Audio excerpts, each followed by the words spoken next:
Welcome to S and S publications. July నెలకు సంబంధించి already అంతర్జాతీయ అంశాలు పూర్తిగా రౌండప్ రూపంలో ఇచ్చినాం, జాతీయ అంశాలు కూడా రౌండప్ రూపంలో ఇచ్చినాం. ఈ సెషన్లో ఆర్థిక అంశాలు, శాస్త్ర సాంకేతిక అంశాలు అంటే science and technology, persons in news, sports, ఇవి రౌండప్ అంతా చూద్దాం జూలై మంత్కి సంబంధించింది. సో ముందుగా మనకు ఎకానమీ ఇష్యూస్ చూస్తే గాన నీతి ఆయోగ్, సో ప్రణాళికా సంఘం స్థానంలోనే ఏర్పడిన ఈ వ్యవస్థ మనకు ఎగుమతి సన్నద్ధత సూచి అంటే ఎక్స్పోర్ట్ ప్రిపేర్నెస్ ఇండెక్స్ను రిలీజ్ చేసింది. సో దీన్ని తెలుగులో ఏమంటామంటే ఎగుమతి సన్నద్ధత సూచి అని చెప్పి అంటాం. మరి ఈ సూచీలో అగ్రస్థానంలో ఉన్న రాష్ట్రం ఏది అంటే తమిళనాడు రాష్ట్రము. సో నేరుగా అడుగుతారు, నీతి ఆయోగ్ విడుదల చేసిన ఎగుమతి సన్నద్ధత సూచీలో అగ్రస్థానంలో ఉన్న రాష్ట్రం ఏదంటే తమిళనాడు రాష్ట్రము. అండ్ అదేవిధంగా తమిళనాడు రాష్ట్రం పూర్తిగా 8.89 పాయింట్స్ని సాధించింది. అండ్ రెండవ మూడవ స్థానంలో వరుసగా మనకు మహారాష్ట్ర, కర్ణాటక రాష్ట్రాలు నిలిచినాయి. సో మొదటి 3 రాష్ట్రాలను గుర్తుపెట్టుకోవడం తప్పనిసరి. 5 రాష్ట్రాలు అడుగుతారు జనరల్గా, బట్ ఈ 3 గుర్తుంటే మీకు ఈజీగా రైట్ ఆప్షన్స్ని బట్టి ఆన్సర్ చేసేందుకు అవకాశం ఉంటుంది. సో మీరు భారతదేశం ఇట్టా తీసుకుంటే ముందుగా మనకు సో తమిళనాడు, మహారాష్ట్ర, కర్ణాటక ఈ విధంగా వచ్చి ఉన్నది. మరి తెలుగు రాష్ట్రాల సంగతి ఏంటి? సో తెలుగు రాష్ట్రాలు, ఈ రాష్ట్రాల జాబితాలో తెలంగాణ 6వ స్థానంలో, ఆంధ్రప్రదేశ్ 8వ స్థానంలో ఉన్నాయి. సో తెలంగాణ 6వ స్థానంలో, ఆంధ్రప్రదేశ్ 8వ స్థానంలో. సో మొదటి స్థానంలో తమిళనాడు, 2వ స్థానంలో మహారాష్ట్ర, 3 కర్ణాటక, 6వ స్థానం తెలంగాణ, 8వ స్థానం ఆంధ్రప్రదేశ్. నెక్స్ట్ మరి తెలంగాణ ఏమో ఒక ల్యాండ్ లాక్డ్ స్టేట్ అంటే ఒక భూపరివేష్టిత రాష్ట్రము, మనకు తీరం లేదనమాట తెలంగాణ. అదే మన ఆంధ్రప్రదేశ్కు తీరం ఉన్నది. కాబట్టి ఆ ర్యాంకింగ్స్ ఏవో చూస్తే గాన తీరము లేని రాష్ట్రాలు, ల్యాండ్ లాక్డ్ భూపరివేష్టిత రాష్ట్రాల జాబితాలో తెలంగాణ 2వ స్థానంలో ఉంది. అగ్రస్థానంలో ఉన్న రాష్ట్రం ఏదనంటే హర్యానా రాష్ట్రము. సో హర్యానా ముందుందన్నమాట. ఓకే, హర్యానా ముందున్నది. రైట్. నెక్స్ట్ మరి తీరం ఉండే రాష్ట్రాల జాబితాలో చూస్తే ఆంధ్రప్రదేశ్ 5వ స్థానంలో ఉంది. ఇక్కడ మీకు ఆల్రెడీ 3 అయిపోయినాయి, తమిళనాడు, మహారాష్ట్ర, కర్ణాటక 3 తీరం ఉన్నవే. రైట్. సో ఆంధ్రప్రదేశ్ 5వ స్థానంలో ఉంది. సో ఇది ఎగుమతి సన్నద్ధ సూచికి సంబంధించి. ఇవి గుర్తుపెట్టుకుంటే సరిపోతుంది. మీ ఆప్షన్స్లో సరైన ఆన్సర్ని ఈజీగా ఎంపిక చేయొచ్చు, ప్రాబ్లం అనేది ఉండదు. రైట్. నెక్స్ట్ మనకు కంట్రోలర్ జనరల్ ఆఫ్ అకౌంట్స్ ఒక నివేదికను విడుదల చేశారు. కంట్రోలర్ జనరల్ ఆఫ్ అకౌంట్స్ ఏమని ఉంటున్నారనంటే మరి ఫిజికల్ డెఫిసిట్ అంటే విత్తలోటు. ఓకే, ఫిజికల్ డెఫిసిట్ అని అంటే విత్తలోటు అనేది 2023-24 సంవత్సరాలకు గాను మనకు okay 2.1 lakh crore or 11% of the full year budget ఉండొచ్చు అని చెప్పి మనకు అంచనా వేస్తున్నారు. నేరుగా అడుగుతారు, కంట్రోలర్ జనరల్ ఆఫ్ అకౌంట్స్ నివేదిక ప్రకారము ఈ ఆర్థిక సంవత్సరం అంటే మనకు 2023-24 ఆర్థిక సంవత్సరంలోనే ఉన్నాం ఇప్పుడు, విత్తలోటు ఎంత మేర ఉండొచ్చు అని చెప్పి. సో 2.1 lakh crore అనమాట, or 11% of the full year budget estimate. పూర్తి స్థాయి బడ్జెట్ ఎస్టిమేట్లో మనకు 11.8% మేర ఉండొచ్చు. సో ఎప్పటి వరకు ఇది మే 2023 చివరి నాటికి మనం ఇంత లోటులోకి వెళ్ళిపోవచ్చు అని చెప్పి చెప్పినారనమాట. సో గత ఏడాది మనకి ఇదే టైంలో ఫిజికల్ డెఫిసిట్ 12.3% ఉంది. 12.3% నుంచి 11.8%కి వచ్చింది. ఇదే మే నెలకు సంబంధించింది. రైట్. సో చాలా చాలా ఇంపార్టెంట్. అంటే ఏం చెప్తున్నాం ఇక్కడ, మనకు ఈ విత్తలోటు అంటే అప్పులు అవన్నీ కలిసి ఉంటాయి. టెక్నికల్ టర్మ్స్లోకి వెళ్ళకుండా నేను మీకు మామూలుగా అర్థమయ్యేలా చెప్తాను. 100 రూపాయల సంపాదన నుండి 110 రూపాయలు వ్యయం ఉందనుకోండి, అంటే 10 రూపాయల లోటు, అదే మనకు విత్తలోటు అనమాట. ఆ 100 రూపాయల సంపాదనలో అప్పులు అన్నీ కలిసి ఉన్నాయి, అంటే మనకు వచ్చినవి, మనం తీసుకున్న అప్పులు. సో ఇక్కడ ఏం చెప్తున్నా అంటే మే 2022లో 100 రూపాయలు రాబడి ఉంటే 112.30 ఎక్స్పెండిచర్ ఉన్నది, అంటే లోటు ఎంత ఉంది 12.3. మరి ఈ సంవత్సరం మేలో 100 రూపాయలు ఇన్కమ్ ఉంటే 111.8 ఎక్స్పెండిచర్ ఉంది. అంటే ఎక్స్పెండిచర్ మనకు తగ్గింది. ఎక్స్పెండిచర్ తగ్గింది అని అంటే లోటు పెరిగింది అని అర్థం. ఓకే, లోటు తగ్గింది అని అర్థం. లోటు తగ్గిపోయింది, విత్తలోటు తగ్గిపోయింది. సో ఇక్కడ రెండు జరిగి ఉండొచ్చు. ఎయిదర్ మనం ఖర్చునన్నా నియంత్రించి ఉండొచ్చు, లేదా మన ఇన్కమ్ అన్నా పెరిగి ఉండొచ్చు. సో ఏదైతేనే మొత్తానికైతే విత్తలోటు గత ఏడాది కరస్పాండింగ్ టైం ఇదే టైంతో పోలిస్తే తగ్గింది అని చెప్తున్నాడు. నెక్స్ట్ మరి మూడవ అంశము, భారత ప్రభుత్వం క్రెడిట్ గ్యారంటీ స్కీమ్ను ప్రవేశపెట్టింది. క్రెడిట్ గ్యారంటీ స్కీమ్ దేనికి సంబంధించింది? లైవ్ స్టాక్ సెక్టార్ అంటే పశు సంపదకు సంబంధించింది. మనకు అగ్రికల్చర్ సెక్టార్ ఉన్నది కదా, ఆర్థిక ఎకానమీలో agriculture sector, industry and services. Agriculture సెక్టార్కు సంబంధించి మనకు మళ్ళీ ఉపరంగాలు ఉన్నాయన్నమాట. వ్యవసాయ రంగం ఒక ఉపరంగము, అదేవిధంగా మనకు గనులు, అడవులు, రైట్, ఇవన్నీ కూడా మైనింగ్, ఇవన్నీ ఉపరంగాలు. ఇందులో పశు సంపద కూడా, ఎనిమల్ హస్బెండరీ కూడా ఒకటి. ఈ లైవ్ స్టాక్ సెక్టార్ అనే వీళ్లకు రుణ హామీ పథకాన్ని ప్రవేశపెట్టిందనమాట. రుణ హామీ, సో దట్ వాళ్ళకు కంపల్సరీగా రుణం అనేది అందుతుంది. సో ఎందుకు అనంటే గ్రామీణ ఆర్థిక వ్యవస్థను బలోపేతం చేయడం, సూక్ష్మ లఘు సంస్థలను వాటికి సాధికారత సాధించి పెట్టడం కోసం క్రెడిట్ గ్యారంటీ స్కీమ్ను ప్రవేశపెట్టారు. మరి ఇందుకోసం 750 కోట్ల గ్యారంటీ కవరేజ్ అనేది తీసుకొని వచ్చినారు. సో అంటే ఏ వ్యవస్థలైతే వీళ్లకు రుణాలు ఇవ్వాలో ఆ సంస్థలకు 750 కోట్ల మేర క్రెడిట్ గ్యారంటీ రుణ హామీని ఇస్తబోతున్నారనమాట. సో ఈ విధంగా లైవ్ స్టాక్ సెక్టార్ని ఆదుకుంటున్నారు. సో ఏ రంగానికి సంబంధించి, వ్యవసాయంలోని ఏ ఉపరంగానికి సంబంధించి ఇటీవలే క్రెడిట్ గ్యారంటీ స్కీమ్ ప్రవేశపెట్టారు, ఎంత మేర హామీ ఇస్తున్నారు, ఈ విధంగా క్వశ్చన్స్ అడుగుతారు. సో క్రెడిట్ గ్యారంటీ స్కీమ్ పశు సంపదకు సంబంధించి, లైవ్ స్టాక్ సంబంధించి ప్రవేశపెట్టారు. 750 కోట్ల రుణ హామీని ప్రకటించినారు. ఈ విధంగా ఈ అంశం కూడా మనకు వార్తలు ఉంది. Next, primary agriculture credit societies అంటే ప్రాథమిక వ్యవసాయ పరపతి సంఘాలు. ఓకే, ప్రాథమిక వ్యవసాయ పరపతి సంఘాలు. మరి ఈ సంఘాలు కామన్ సర్వీసెస్ సెంటర్ను ఇవ్వనున్నాయన్నమాట. సో 21 జూలై నాడు ఈ పథకాన్ని కేంద్ర హోంశాఖ మంత్రి ప్రారంభించినారు. సో కామన్ సర్వీసెస్ సెంటర్ అంటే మనకు మీ సేవలో ఎలాంటి తరహా సేవలు అంతాయో ఇవి ప్రాథమిక వ్యవసాయ పరపతి సంఘాలు కూడా ఈ సేవలను అందిస్తున్నాయి అన్నమాట. లైక్ 300 సేవలు అందుబాటులో ఉంటున్నాయి. Banking, okay, insurance, Aadhaar enrolment, health services అంటే లైక్ చిన్న టెలిమెడిసిన్ లాంటివి, లీగల్ సర్వీసెస్, న్యాయపరమైనవి, ప్రధానమంత్రి వెల్ఫేర్ స్కీమ్స్. ఈ విధంగా ఓకే 13 కోట్ల మంది రైతులు వీటిని ఉపయోగించుకోవచ్చు. ఎందుకనంటే ఒకసారి క్రెడిట్ సొసైటీకి వెళ్ళి, మీ సేవకి వెళ్ళి ఇవన్నీ చేసుకోలేరు వాళ్ళు. అందుకే అన్నీ ఒక దగ్గరికి అందుబాటులోకి తెచ్చినారు. సో మనకు కేంద్ర సహకార శాఖ మంత్రి అమిత్ షా దీన్ని మనకు ప్రారంభించినారు. రైట్. నెక్స్ట్, బ్యాంకింగ్ సెక్టార్లో మనకు కెనరా బ్యాంక్ వార్తల్లోకి వచ్చింది. మనకు state owned corporations and public sector undertakings ఉన్నాయి. స్టేట్ ఓన్డ్ కార్పొరేషన్స్ అని అంటే మనకు ఓకే ఇప్పుడు ఈసీఐఎల్, అదేవిధంగా BHEL ఇలాంటి ప్రభుత్వ రంగ సంస్థలు, పబ్లిక్ సెక్టార్ అండర్టేకింగ్స్ అండ్ రాజ్యం నిర్వహిస్తున్న కార్పొరేషన్లు, వీటికి బ్యాంకులు రుణాలు ఇస్తాయి. అలా బ్యాంకులు ఇచ్చిన రుణాలలో ఏ బ్యాంక్ ఎక్కువ రుణం ఇచ్చింది అని అంటే కెనరా బ్యాంక్ ఇచ్చింది. రైట్. సో అత్యధికంగా మనకు కెనరా బ్యాంక్ దీన్ని ప్రొవైడ్ చేసింది. వరుసగా ఈ విధంగా కెనరా బ్యాంక్ రుణం ఇవ్వడం అన్నది 5వసారిగా చెప్తున్నారు. సో ఈ విధంగా మనకు కెనరా బ్యాంక్ అనేది వార్తల్లో ఉన్నది. అండ్ నెక్స్ట్, మనకు GST కౌన్సిల్ సమావేశమైంది. GST ఈ సంవత్సరం జూలై 1తో ప్రవేశపెట్టి మనకు 6 సంవత్సరాలు పూర్తయింది. 2017లో ప్రవేశపెట్టారు. 18, 19, 20, 21, 22 6 సంవత్సరాలు పూర్తయిపోయిందనమాట. రైట్.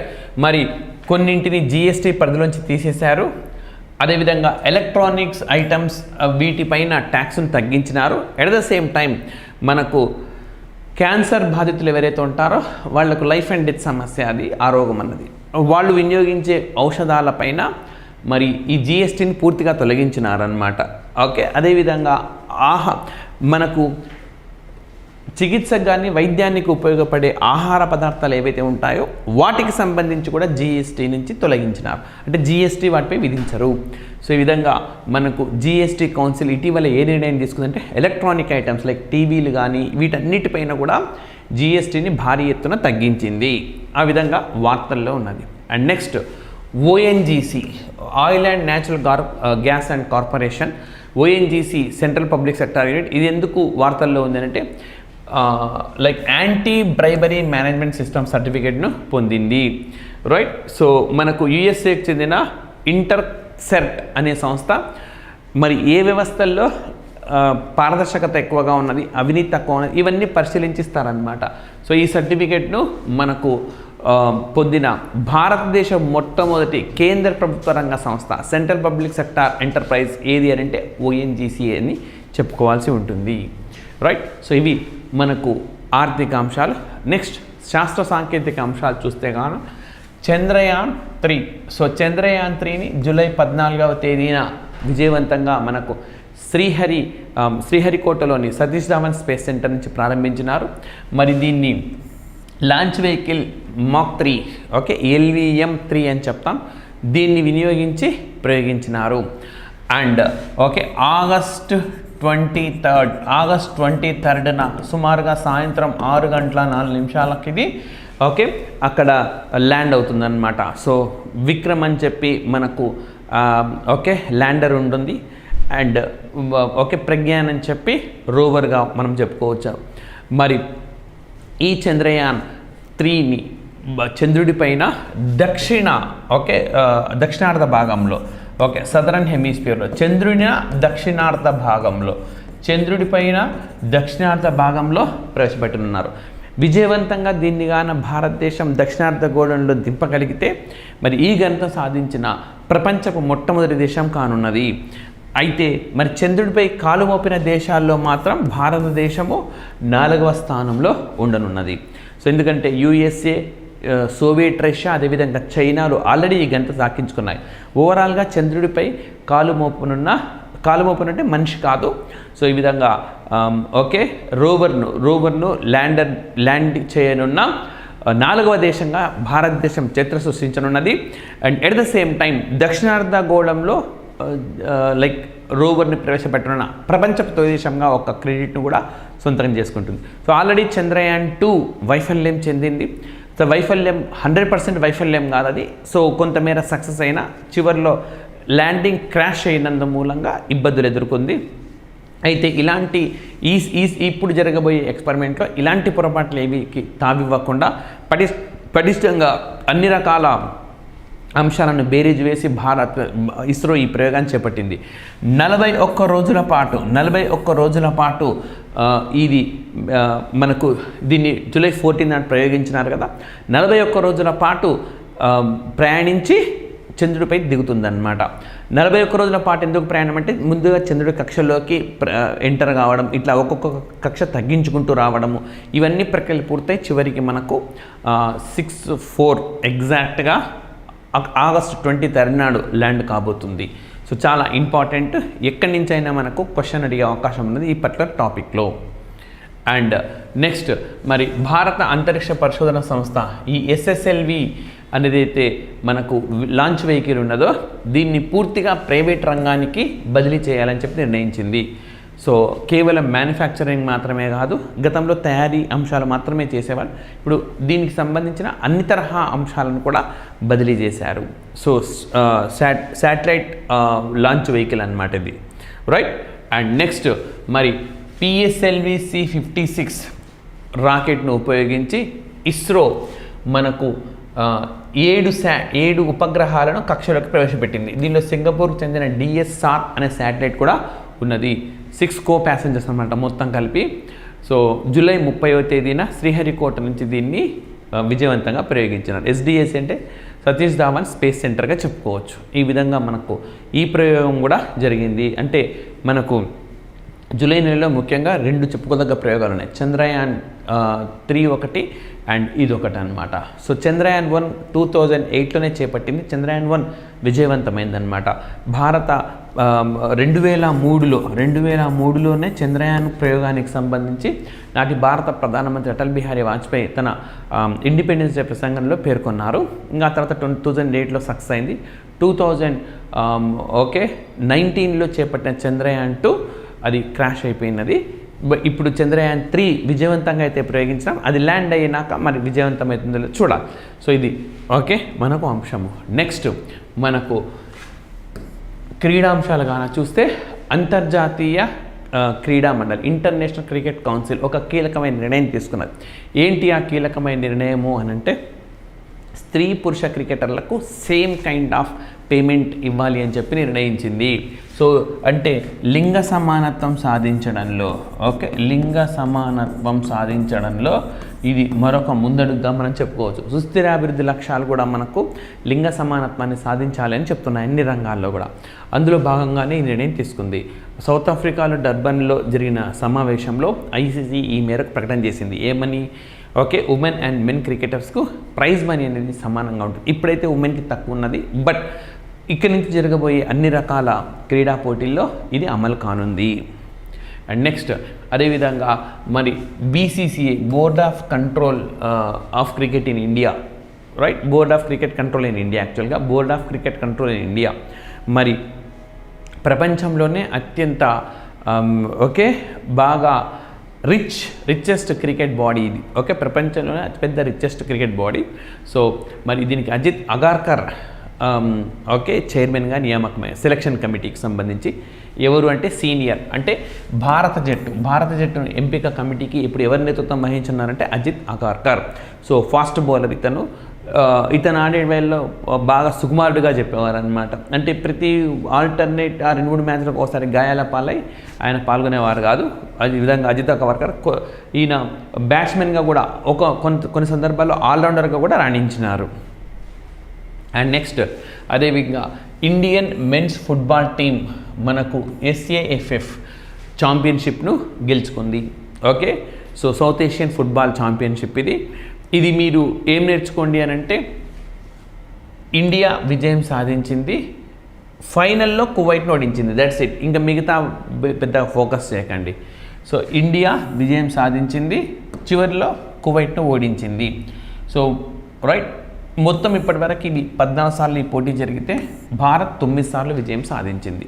సో ఇది మనకు ఇష్యూ. అండ్ నెక్స్ట్ ఇంగ్లాండ్ మనకు యూరోపియన్ ఛాంపియన్షిప్ను ఎవరు గెలిచినారంటే ఇంగ్లాండ్ గెలుచుకున్నది. ఇది అండర్ 21 టైటిల్. సో మరి రైట్, ఇది బాగా ఇంపార్టెంట్. ఫైనల్లో ఎవరు ఓడించిందంటే స్పెయిన్ ఓడించింది. రైట్, యూరోపియన్ ఛాంపియన్షిప్ అండర్ 21 ఎవరు గెలిచారు? ఇంగ్లాండ్. ఫైనల్లో ఎవరిని ఓడించింది? స్పెయిన్ ఓడించింది. రైట్, ఈ విధంగా ఇది గుర్తుపెట్టుకుంటే సరిపోతుంది. అండ్ నెక్స్ట్ మనకు రంకిరెడ్డి, సత్విక్ సాయిరాజ్ రంకిరెడ్డి, ఇతను ఒక గిన్నీస్ రికార్డ్ క్రియేట్ చేసినాడు. సో ఏంటంటే మనకు బ్యాడ్మింటన్లో బాల్ని హిట్ చేయడంలో అత్యంత ఫాస్ట్గా, ప్రపంచంలోనే అత్యంత వేగంగా దాన్ని ఆయన హిట్ చేశాడు. సో ఈ రికార్డు కొరియా ఓపెన్ సందర్భంగా నెలకొందన్నమాట. మరి ఇతను హిట్ చేసిన ఆ బాల్ వచ్చేసి 565 km/h వేగంతో వెళ్ళింది. మరి గతంలో కేవలం 493 km/h అంత స్పీడ్తో హిట్ చేసిన వారు ఉన్నారు, మలేషియాకు చెందిన టాన్ బూన్ హ్యాంగ్ అనే ప్లేయర్. సో దాన్ని మించిన వేగంతో భారత్కు చెందిన సత్విక్ సాయిరాజ్ రంకిరెడ్డి ఈ రికార్డును క్రియేట్ చేసినారు. సో ఇది గుర్తుపెట్టుకోండి. అండ్ నెక్స్ట్ మరి Indian shooter Kamaljeet gold medal సంపాదించినారు. ఎక్కడంటే ISSF జూనియర్ షూటింగ్ వరల్డ్ ఛాంపియన్షిప్లో, రైట్, 50 మీటర్ పిస్టల్ ఈవెంట్లో. మరి ఈ ఛాంపియన్షిప్ 24th జూలైన మనకు కొరియాలో జరిగింది, సౌత్ కొరియాలో. అండ్ మొత్తం ఈ క్రీడా పోటీల్లో భారతదేశం 17 పతకాలను సంపాదించింది. ఇందులో 6 గోల్డ్, 6 సిల్వర్, 5 బ్రాంజ్ ఉన్నాయి. సో ఇది గుర్తుపెట్టుకోండి, ఇవి గుర్తుపెట్టుకోండి. ఎందుకంటే భారత్ నుంచి ఈ క్రీడా పోటీల్లో ఈ ఈవెంట్లో గోల్డ్ మెడల్ పొందిన తొలి క్రీడాకారుడు కాబట్టి గుర్తుపెట్టుకోవాలి. అండ్ నెక్స్ట్ మరి మనకు right, world archery youth championship ఐర్లాండ్లో నిర్వహించారు. వరల్డ్ ఆర్చరీ యూత్ ఛాంపియన్షిప్ ఎక్కడ జరిగిందంటే ఐర్లాండ్లో లింబ్రిక్ అనే ప్రాంతంలో. మరి ఇండియా 11 మెడల్స్ సంపాదించింది. రైట్, మరి పథకాల పట్టికలో భారత్ ఎన్నవ స్థానంలో ఉందంటే 2వ స్థానంలో ఉన్నది. రైట్, ఇందులో 6 గోల్డ్, 1 సిల్వర్, 4 బ్రాంజ్ పథకాలనే ఉన్నాయి. సో పార్థ్ సాలుంఖే ఈయన ఇండియన్ ఆర్చర్, ఫస్ట్ ఇండియన్ అనమాట. యూత్ వరల్డ్ ఛాంపియన్షిప్లో రికర్వ్ కేటగిరీలో పథకాన్ని పొందిన మొట్టమొదటి భారతీయుడిగా అతను ఒక రికార్డు క్రియేట్ చేశాడు. సో ఈ విధంగా ఈ ఈవెంట్ ఎక్కడ జరిగింది అని కూడా గుర్తుపెట్టుకోండి. అండ్ నెక్స్ట్ మరి 25th ఏషియన్ అథ్లెటిక్స్ ఛాంపియన్షిప్ మనకి ఎక్కడ జరిగిందంటే థాయిలాండ్లో జరిగింది. 25వ ఏషియన్ అథ్లెటిక్స్ ఛాంపియన్షిప్ మరి 12th జూలై నుంచి 16th జూలై వరకు జరిగింది. బట్ భారతదేశం 27 మెడల్స్ సంపాదించింది. ఇందులో 6 గోల్డ్, 12 సిల్వర్, 9 బ్రాంజ్ ఉన్నాయి. అండ్ మరి పథకాల పట్టికలో భారత్ ఎన్నవ స్థానంలో అంటే 3వ స్థానంలో ఉంది. చైనా, జపాన్ ఓకే, చైనా, జపాన్లు మొదటి 2 స్థానాల్లో ఉంటే భారతదేశం 3వ స్థానంలో ఉంది. చాలా ఈవెంట్స్ జరిగినాయి కాబట్టి మ్యాచ్ ద ఫాలోయింగ్లో ఎన్ని పట్టికలు అట్లా కూడా అడిగే అవకాశం ఉంది. రైట్, నెక్స్ట్ ఇంకా మనకు వార్తల్లో నిలిచిన వ్యక్తులు. సో నవీన్ పట్నాయక్ ఒరిస్సా రాష్ట్ర ముఖ్యమంత్రి. మరి భారతదేశంలో ముఖ్యమంత్రులుగా సుదీర్ఘకాలం కొనసాగిన వాళ్ళల్లో 2వ స్థానంలోకి వచ్చేసినారు. ఈ ప్లేస్లో గతంలో మనకు మన వెస్ట్ బెంగాల్ ముఖ్యమంత్రి జ్యోతి బసు ఉండేవారు, లేరు, ఇప్పుడు ఆయన చనిపోయినారు. సో ఆయన రికార్డుని ఈయన అధిగమించేసినారనమాట. సో భారతదేశంలో సుదీర్ఘకాలం ముఖ్యమంత్రిగా కొనసాగిన 2వ వారెవరు అనంటే ఈయననే చెప్పుకోవాలి. 23 సంవత్సరాలు 139 రోజుల పాటు ఆయన ముఖ్యమంత్రిగా కొనసాగారు, ఒరిస్సా రాష్ట్రానికి సంబంధించిన వారు. And next Virat Kohli, star Indian cricketer. మరి ఈయన లైక్ 500 మ్యాచెస్ పూర్తి చేసినారనమాట. 500 అంతర్జాతీయ మ్యాచ్లో, టెస్టులు అయితేనేమి, వన్డేలు అయితేనేమి, 2020 అయితేనేమి 500 అంతర్జాతీయ మ్యాచ్లు పూర్తి చేసినారు. ప్రపంచంలో ఈ గంట సాధించిన 10వ క్రికెటర్ అయితే భారతదేశంలో భారతీయుడు మాత్రం 5వ వాడు. సో సచిన్, ధోని, రాహుల్ ద్రావిడ్ ఓకే మనకు ఓకే వీళ్ళు ఉన్నారు. 4th ఇండియన్ అనమాట ఈ రికార్డ్ అయినా ఓకే క్రియేట్ చేసిన ఓకే 5వ క్రికెటర్గా చెప్పుకోవాల్సి 4th ఇండియన్ అనమాట. ఈ గంటను దక్కించుకున్న 4వ ఇండియన్ ఆయన. సచిన్, ధోని, రాహుల్ ద్రావిడ్లు ఇప్పటికే 500 అంతర్జాతీయ మ్యాచ్ల్లో కనిపించినారు. ఈయన 4వ క్రికెటర్. ప్రపంచంలో ఓవరాల్గా 10th క్రికెటర్, భారతదేశం 4వ క్రికెటర్. నెక్స్ట్ శ్రేయాంక పాటిల్, చాలా ఇంపార్టెంట్. మరి ఈమె భారత క్రికెట్ స్టార్ అయితే కరేబియన్ తరఫున కరేబియన్ ప్రీమియర్ లీగ్లో ఆడబోతున్నారు. ఈ విధంగా భారతదేశానికి చెందిన ఒక క్రీడాకారిణి కరేబియన్ విదేశాల తరఫున క్రికెట్ ప్రీమియర్ లీగ్లో విదేశీ జట్టుకు ఆడవడం అనేది ఇది మొదటిసారిగా జరిగింది. అండ్ నెక్స్ట్ అదేవిధంగా మనకు ఫోర్బ్స్ మ్యాగజైన్ రిచెస్ట్ ఉమెన్కి సంబంధించిన డేటాను రిలీజ్ చేసింది. మరి ఇందులో భారత సంతతికి చెందిన 4 వ్యక్తులు ఉన్నారు. ఇందులో జయశ్రీ ఉల్లాల్, సో ఈమె కంప్యూటర్ నెట్వర్కింగ్ అరిస్టా నెట్వర్క్స్కు ప్రెసిడెంట్ అండ్ సీఈఓగా ఉన్నారు. $2.4 బిలియన్ సంపదతో భారత సంతతికి చెందిన వ్యక్తుల్లో మొదటి స్థానం ఉన్నారు. ప్రపంచంలో వీరు 15వ స్థానం, బట్ భారత సంతతికి చెందిన వాళ్ళలో మొదటి స్థానంలో ఉన్నారు. Right, and cloud computing company స్నోఫ్లేక్ను ఎస్టాబ్లిష్ చేసిన వాళ్ళలో వీరు కూడా ఒకరు. జయశ్రీ ఉల్లాల్ తర్వాత నీర్జా సేథి 25వ ర్యాంకులో ఉన్నారు. సో మనకు సింటై అని చెప్పి IT consulting and outsourcing company, దీనికి ఆమె నేతృత్వం వహిస్తున్నారు. $990 మిలియన్ సంపదతో ఈమె 2వ ప్లేస్లో ఉన్నారు. భారత్ నుంచి 2వ ప్లేసు, భారత సంతతికి చెందిన వ్యక్తులు 2వ ప్లేసు, ఓవరాల్గా 25వ place. And next Neha Narkhede okay, Neha Narkhede మొత్తం ఓవరాల్ ర్యాంకులో 50, బట్ భారత సంతతికి చెందిన వాళ్ళలో 3వ rank. CTO and co-founder of cloud company Confluent okay, Confluent అనే క్లౌడ్ కంపెనీని. సో $520 మిలియన్ సంపదలో 50వ స్థానంలో ఉన్నారు. వీళ్ళ సంపద గుర్తుపెట్టుకోవాల్సిన లేదు, బట్ వీళ్ళ ర్యాంక్స్ దేశపు ర్యాంకు, భారత సంతతికి చెందిన ర్యాంకు గుర్తుపెట్టుకోండి. నెక్స్ట్ అంశుమన్ జింగ్రన్ ఓకే, అంశుమన్ జింగ్రన్ మనకు navy Mumbai okay. So 4th ప్లేస్లో మనకు Indra Nooyi okay, Indra Nooyi PepsiCo chairman Indra Nooyi. So ఈ 4గురిని గుర్తుపెట్టుకోండి. జయశ్రీ ఉల్లాల్ ఓకే, జయశ్రీ ఉల్లాల్, నీర్జా సేతి అండ్ 3వ వచ్చేసి మనకు నేహా, 4th వచ్చేసి Indra Nooyi 77th position. So ఆ ఫోర్బ్స్ మ్యాగజైన్ సంబంధించిన అయిపోయింది. నెక్స్ట్ వచ్చేసి అంశుమన్ జింగ్రాన్, మరి open water swimmer, navy Mumbai okay చెందినవారు. Youngest person to cross North Channel, so ఉత్తర ఛానల్ను ఈదినారు. దీన్ని ఈదిన అత్యంత పిన్న వయస్కులుగా ఒక రికార్డు క్రియేట్ చేసినారు. అంశుమన్ జింగ్రాన్గా చెప్పుకోవచ్చు.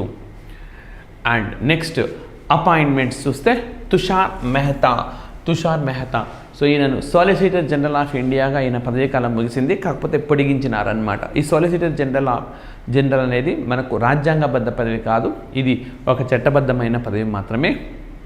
అండ్ ఓకే, మనకు భారతదేశంలో అత్యున్నత న్యాయాధికారిగా అటార్నీ జనరల్ ఉంటే రెండవ స్థానంలో ఈ పదవిలో ఉండేవారు ఉంటారు. And next Vasudevan, Reserve Bank of India వాసుదేవన్ను ఎగ్జిక్యూటివ్ డైరెక్టర్గా అపాయింట్ చేసింది. జూలై 3 నుంచి ఇది అమల్లోకి వచ్చింది. సో బాగా ఇంపార్టెంట్ అనమాట. వాసుదేవన్ రిజర్వ్ బ్యాంక్ ఆఫ్ ఇండియాకు executive director. Next Neeraja Prabhakar, మరి vice chancellor of Konda Laxman Bapuji university Telangana state. మనకు ఇది ఒక హార్టికల్చర్ యూనివర్సిటీ, ఉద్యానవన యూనివర్సిటీ. మరి chairperson of the research advisory committee of ICR, Indian institute of oil palm research, ఆంధ్రప్రదేశ్లోని పెదవేగి అనే ప్రాంతంలో ఉంటుంది. ఏంటది అంటే ఐసీఆర్ అంటే Indian council for agriculture research. వీళ్ళకి సంబంధించిన Indian institute of oil palm research. So దీనికి మనకు రీసెర్చ్ అడ్వైజరీ కమిటీ చైర్పర్సన్గా ఎవరు అపాయింట్ అయ్యారంటే నీరజా ప్రభాకర్ అపాయింట్ అయ్యారు. Next Rajaraman, telecom secretary Rajaraman has been selected by the government as the new chairperson of international financial services centres authority. So IFSC అని అంటాం, international financial services centres అథారిటీకి కొత్త చైర్పర్సన్ ఎవరంటే Rajaraman. Next ప్రీతి అఘాలయం.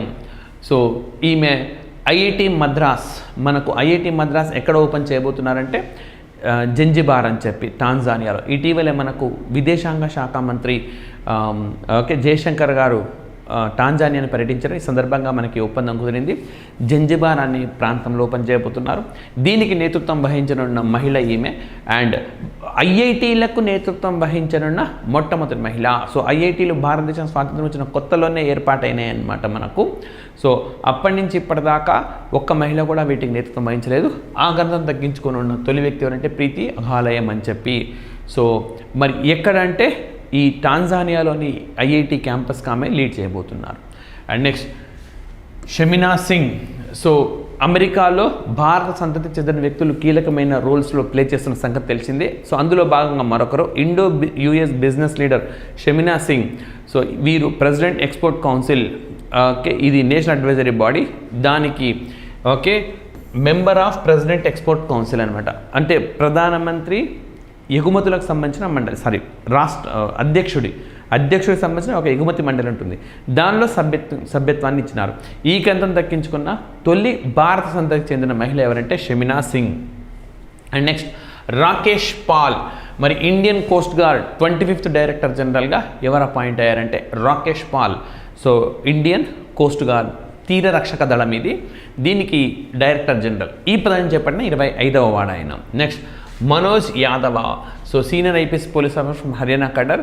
ఈయన రైల్వే ప్రొటెక్షన్ ఫోర్సు కొత్త director general అనమాట. RPF అంటాం కదా, రైల్వే ప్రొటెక్షన్ ఫోర్స్, దానికి సంబంధించి కొత్త డైరెక్టర్ జనరల్గా నియామకమైనారు. నెక్స్ట్ విజయ్ సంపాల, ఈయన నియామకం కాదు, రెసిగ్నేషన్ రీత్యా వార్తల్లో ఉన్నారు. మనకు రాజ్యాంగబద్ధ సంస్థ ఉన్నది national commission for scheduled caste అని చెప్పి. సో దీనికి ఆయన రిజైన్ చేశారు.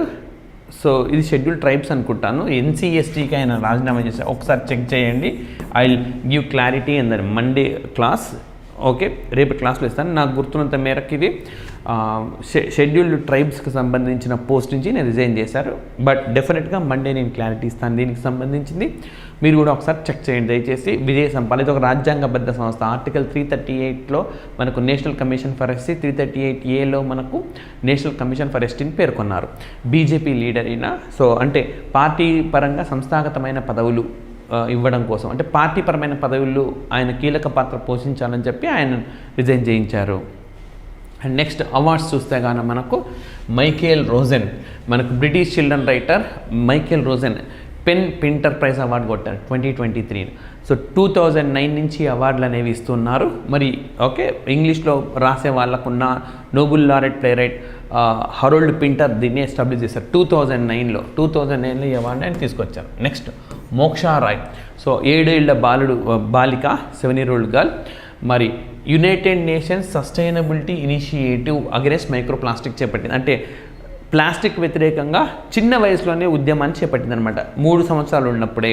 సో అందుకోసం అని చెప్పి British prime minister points of light award ప్రకటించినారు. Points of light Moksha Rai 3 ఏళ్ల పిన్న వయసులోనే ప్లాస్టిక్ వ్యతిరేకంగా ఈమె ఉద్యమాన్ని ప్రారంభించి 7 ఏళ్ల ప్రాయంలోనే విశ్వవ్యాప్తమైనారు. So British prime minister points of light అవార్డుని గెలుచుకున్నారనమాట. సో ఈ విధంగా సుస్థిరాభివృద్ధి లక్ష్యాలు కూడా పోరాడుతందుకు ఇచ్చినారు. Next Mary come.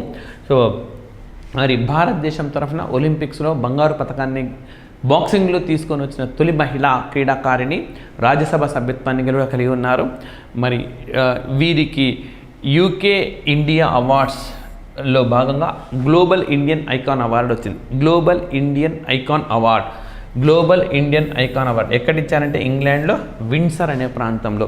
ఈ సంవత్సరం మనకు విండ్సర్ అని చెప్పి బాగా వార్తల్లో ఉన్నది. ఇక్కడ యూరోపియన్ యూనియన్కి యూకేకి మధ్య విండ్సర్ ఫ్రేమ్వర్క్ అగ్రిమెంట్ కూడా ఈ సంవత్సరమే కుదిరింది. అదే విండ్సర్లో గ్లోబల్ ఇండియన్ ఐకాన్ అవార్డు మనకు మేరీ కోమ్ అందించింది. అండ్ నెక్స్ట్ భూమి సమ్మాన్ 2023. సో భారత రాష్ట్రపతి ద్రౌపది ముర్ము గారు మనకు దేశవ్యాప్తంగా 57 జిల్లా కలెక్టర్లు, భూపరిపాలన అధికారులకు ఈ అవార్డును ప్రకటించిందనమాట. ఎవరైతే రెవెన్యూ ల్యాండ్ సంబంధించిన పటిష్టమైన చర్యలు తీసుకున్నారో వాళ్ళకి సంబంధించి భూమి సమ్మాన్ అవార్డు అనేది ఇచ్చింది. మరి ఎక్కువగా అవార్డులు పొందిన రాష్ట్రం ఏది అని అంటే ఒరిస్సా రాష్ట్రము, తర్వాత మధ్యప్రదేశ్. మొత్తం 57 మందికి అవార్డు వస్తే ఒరిస్సాకు సంబంధించిన వాళ్ళే 19 మంది, మరి 19 జిల్లాలకు చెందిన వాళ్ళు. ఈ విధంగా ఉన్నారు. మనకు 35 మంది ఆఫీసర్లు, 15 డిస్ట్రిక్ట్స్ ఆఫ్ మధ్యప్రదేశ్, వేరే వేరే రాష్ట్రాల వాళ్ళు ఉన్నారు. సో ఎక్కువగా 57 ఎక్కువగా ఏ రాష్ట్రానికి చెందిన వాళ్ళు అంటే ఒరిస్సా రాష్ట్రానికి చెందిన వాళ్ళు ఉన్నారు. మరి ఇక్కడ మీకు ఒరిస్సా 19, మధ్యప్రదేశ్ 35 అది మిస్టేక్ వచ్చినది. అది యాక్చువల్గా తర్వాత స్థానంలో ఉండే రాష్ట్రాల వాళ్ళందరూ కలిపి ఉన్నారు. కొంతమంది 10, 12 అట్లా. ఇంకా అవన్నీ గుర్తుపెట్టుకోకర్లా. మొత్తం 57 మందికి వచ్చింది. ఒరిస్సా రాష్ట్రానికి చెందిన వాళ్ళు ఎక్కువగా సంపాదించినారు. సో ఇది గుర్తుపెట్టుకోండి. భూమి సమాన భారత రాష్ట్రపతి ద్రౌపది ముర్ము చేతుల మీదుగా అవార్డు దక్కింది. నెక్స్ట్ అమీబేరా. సో మనకు అమెరికన్ చట్టసభలో సభ్యత్వాన్ని కలిగి ఉన్నారు వీరు. So champion of global health care innovation అవార్డును పొందినారనమాట. So champion of health care global innovation award. So ప్రపంచవ్యాప్తంగా వైద్య ఆరోగ్య రంగానికి సంబంధించి చేస్తున్న కృషికి అవార్డు దక్కింది. నెక్స్ట్ శంకరి చంద్రన్, శ్రీలంకన్ బాన్ ఆస్ట్రేలియన్, అంటే శ్రీలంక సంతతికి చెందిన వారు ఆస్ట్రేలియాలో ఉంటున్నారు. సో వీరికి మనకు మైల్స్ ఫ్రాంక్లిన్ లిటరరీ ప్రైజ్ వచ్చిందన్నమాట 2023 సంవత్సరానికి. సో మరి ఏ నవలకు కానీ అవార్డు వచ్చింది టీ టైమ్ ఎట్ సినమోన్ గార్డెన్స్ అని చెప్పి దీనికి అవార్డు దక్కించుకున్నారు. సో సాహిత్య రంగంలో అత్యున్నత స్థాయిలో కృషి చేసిన వాళ్ళకి ఇచ్చే అవార్డుగా దీన్ని చెప్పుకోవచ్చు. నెక్స్ట్ రతన్ టాటా. మరి మహారాష్ట్ర గవర్నమెంట్ ఈయనకు మహారాష్ట్ర ఉద్యోగ రత్న అవార్డును ప్రకటించింది. సో ఈ అవార్డును అందుకోనున్న మొట్టమొదటి వ్యక్తిగా మనం ఏదైనా చెప్పుకోవచ్చు. అదేవిధంగా భారత ప్రధానమంత్రి నరేంద్ర మోడీ మరి ఈయనకు లోకమాన్య తిలక్ అవార్డును ప్రకటించారు. సో ఈ అవార్డును కన్ఫర్ చేశారు ఆల్రెడీ. సో లోకమాన్య తిలక్ అవార్డును ఈ సంవత్సరం గెలుచుకున్నది ఎవరంటే భారత ప్రధాని నరేంద్ర మోడీ. అండ్ అబిచువరీ అంటే మృతులు Namboodiri Prasad. So Kerala painter and sculptor ఈయన నమూద్రి ప్రసాద్. సో చాలా అవార్డులు కూడా పొందినారు. కేరళ సాహిత్య అవార్డులు కావచ్చు, కేరళ రాష్ట్ర ప్రభుత్వం ఇచ్చే అవార్డులు. సో దురదృష్టవశాత్తు జూలై 7న ఆయన మృతి చెందినారు. ఇటీవల మృతి చెందిన నమూద్రి ప్రసాద్ ఏ రంగంతో ముడిపడి ఉన్నారు అని చెప్పడతారు. He associated with which of the following organ. Next Oommen Chandy. మనకు కేరళ రాష్ట్రానికి ముఖ్యమంత్రిగా పనిచేశారు, రాష్ట్ర ప్రతిపక్ష నాయకులుగా కూడా పనిచేసినారు. అండ్ అదేవిధంగా యునైటెడ్ నేషన్స్ నుంచి పబ్లిక్ సర్వీస్ అవార్డు కూడా పొందినారు. సో ఆయన కూడా అనారోగ్యం రీత్యా మృతి చెందినారు. ఇటీవల మృతి చెందిన ఉమెన్ చాందీ ఏ రాష్ట్రానికి ముఖ్యమంత్రిగా పనిచేస్తారని అడుగుతాడు. కేరళ రాష్ట్రం. నెక్స్ట్ మంగళ నారికర్, మ్యాథమెటిషియన్, సైంటిస్ట్ ఈమె. అదేవిధంగా మంగళ నారికర్ అని చెప్పి ఆయన కూడా గొప్ప మ్యాథమెటిషియన్. వారి భార్య మంగళ నారికర్, ఈమె కూడా ప్రసిద్ధ ఆస్ట్రోఫిజిస్ట్ అనమాట. సో వీరు కూడా మృతి చెందినారు. ఈ విధంగా మనకు జూలై నెలకు సంబంధించి మనం ఇంటర్నేషనల్, నేషనల్ రిమైనింగ్ ఇష్యూస్ అన్నీ కూడా రౌండప్ రూపంలో అందించినాం. గత సెషన్స్ కూడా ఆస్పిరెంట్స్ అందరూ చూడండి. So thank you very much.